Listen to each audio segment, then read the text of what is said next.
Hey guys, welcome back to the channel, and today we're going to be putting on a Kryptonite leveling kit on a 2017 3/4 ton Duramax pickup.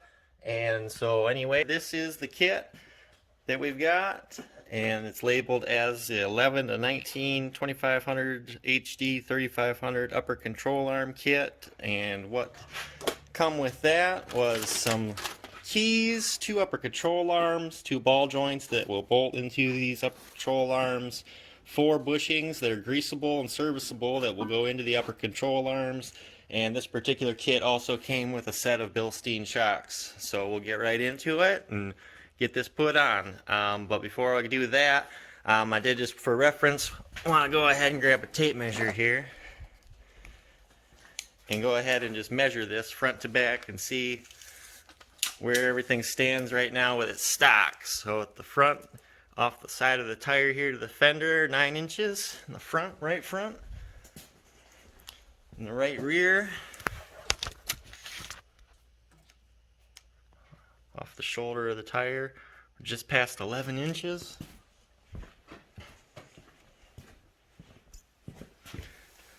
Driver's side rear, just past 11 inches.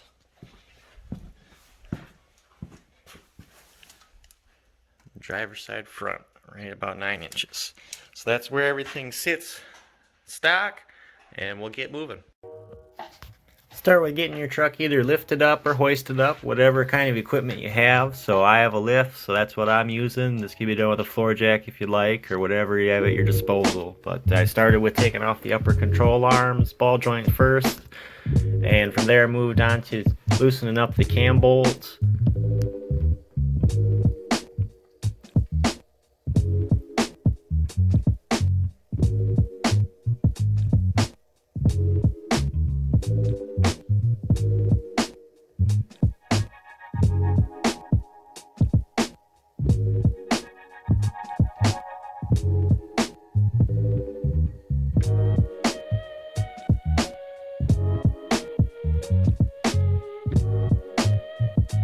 Small tap required, get those start moving there. I did leave the shocks installed to get these out, just to hold that upper control arm. If you are jacked up on your control arm, you can remove the shock at this point to get it out of your way for better clearance. But I'm just holding off, so that way that'll limit my suspension travel on that side. So the big taparoo for the ball joint there, and the control arm will come right out. Make sure you disconnect your wheel speed sensor before the big taparoo though. Something like that. And then the upper control arms can have the ball joint in through the top like that, or that ball joint can also just bolt to the bottom depending on your lift preference. So if you're going to crank this truck all the way up, you'll get a better alignment if you can get that ball joint below the control arm. If you're going for just the standard level, just putting that ball joint through the top is what they recommend. So that's what I did with the included hardware in the kit.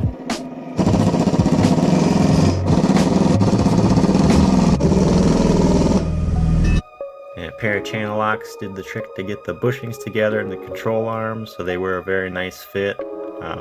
Was pretty pleased with that as far as the ease of installation and what I think will be the longevity of the kit here.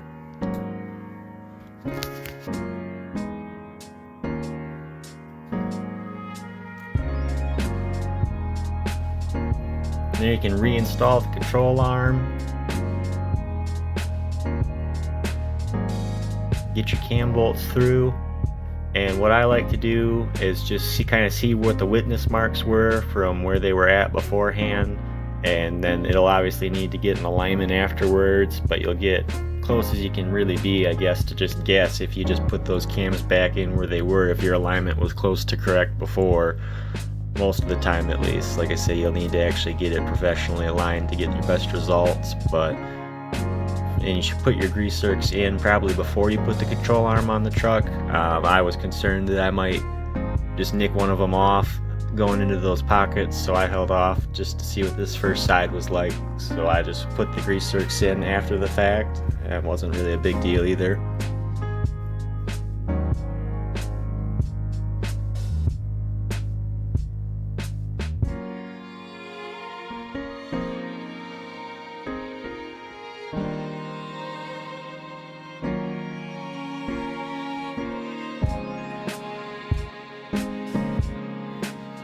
reinstall the ball joint into the knuckle.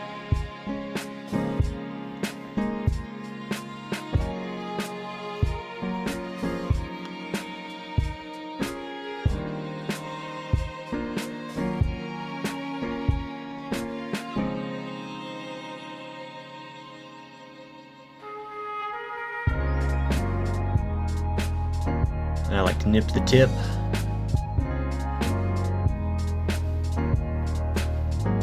Plug the wheel speed sensor back in.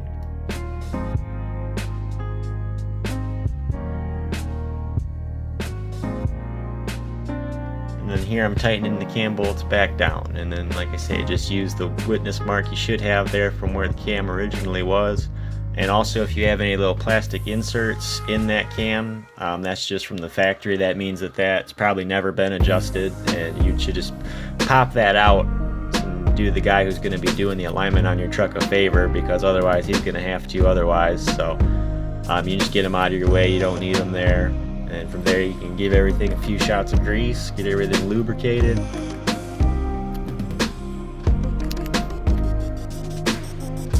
And for the other side, just going to be rinse and repeat. So going through the same steps here. We're going to cut it down quite a bit for you, so you ain't got to suffer through all that.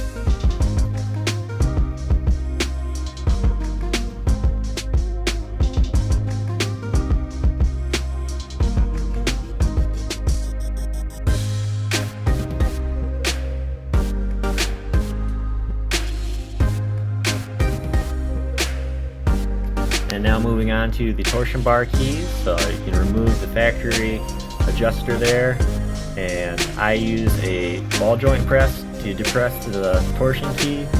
They do make a special tool to release these.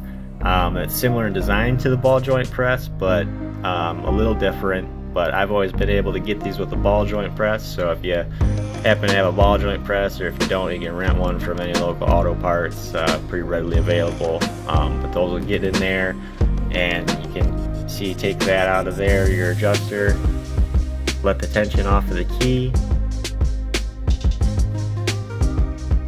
and then from there, usually the torsion bar is pretty well solidified into the key and into the control arm, so a little prying and a little bit of hammering, and you can usually get them out depending on the age of the truck. The older the truck gets, the more labor intensive that portion right there gets, or at least up in the salt belt where I'm at, it does.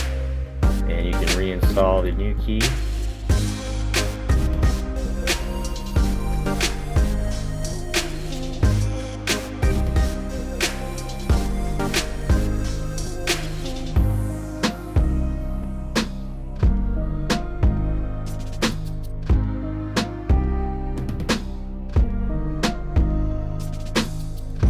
So then here you can see the difference in that aftermarket key from the factory key, that this one hangs down quite a bit more on that bar, and that's just to essentially increase the pressure on it. And so you got to rack that up pretty good to get your adjuster, your factory adjuster, back in there when you're going back together.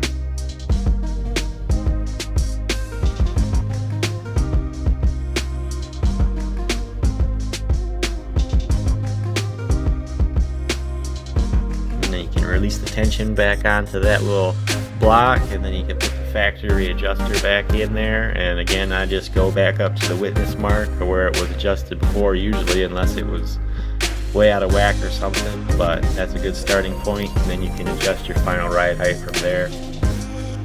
On the passenger side, again, rinse and repeat. The only difference is that exhaust might be in your way when you go to release the tension on that torsion bar, so you may have to just jack that up a little bit to get some room in there.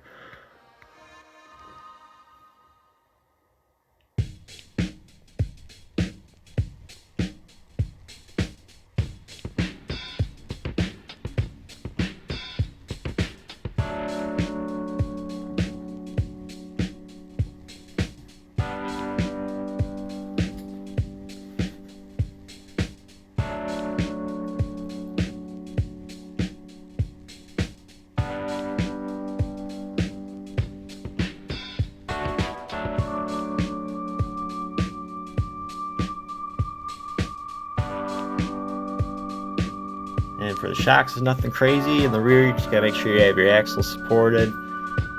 can go ahead and remove your bolts, get your old shock out of there.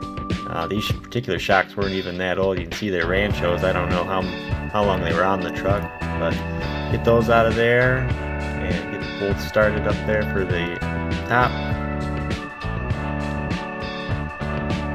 Get everything cranked down.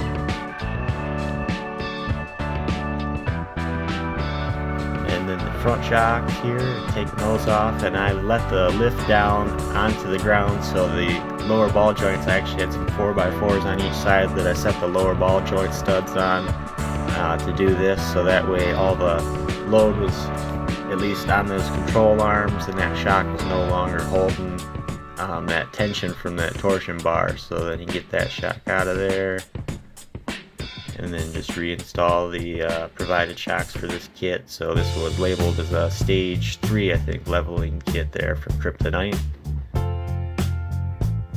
And I'll say overall the fit and finish of the parts provided was pretty good. For a lot of aftermarket things, the quality is lacked usually, so this was kind of a nice sight for sore eyes.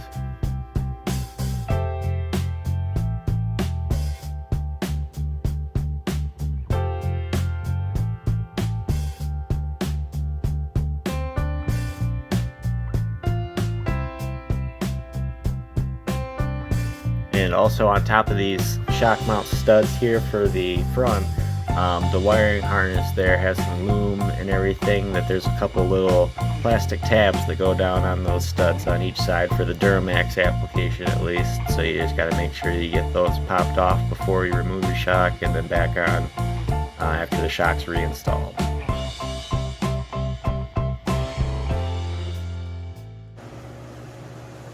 And there she is, everything installed where we're sitting. So you can see we got our shocks, A-arms, all that good stuff. So now we'll go and do a final measurement here. Yeah. So right there we'll say roughly 11.5.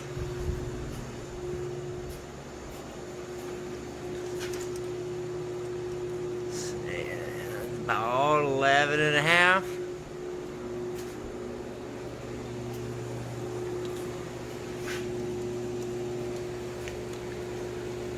Right there again.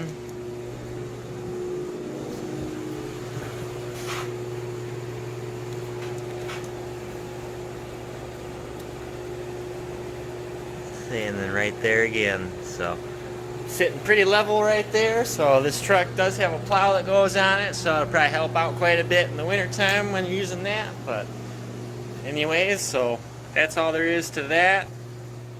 Hope everybody enjoyed watching and you got something out of it. So, but truck's sitting up there a little bit better. And go ahead and like, comment, subscribe, ring the bell if you want to see some more. And thanks for watching.